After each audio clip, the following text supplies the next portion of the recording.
আজকে যদি একটা বাইক থাকতো তাহলে বন্ধু তোকে পিছনে নিয়ে পুরো শহর ঘুরতাম। আজকে যদি পকেট ভর্তি টাকা থাকতো তাহলে তোকে দামি রেস্টুরেন্টে গিয়ে খাওয়াইতাম। তারপর ফেসবুকে একটা স্টোরি মারতাম। কিন্তু অর্থ বলেও তো একটা কথা আছে।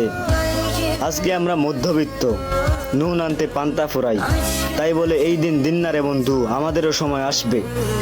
আমি চাইলেই আমি খারাপ পথ বেছে নিতে পারতাম, কিন্তু আমাদের ফ্যামিলি থেকে আমাদের সেই শিক্ষাটা দেয়নি। অভাবে পড়লে মানুষ কত কিছুই না করে।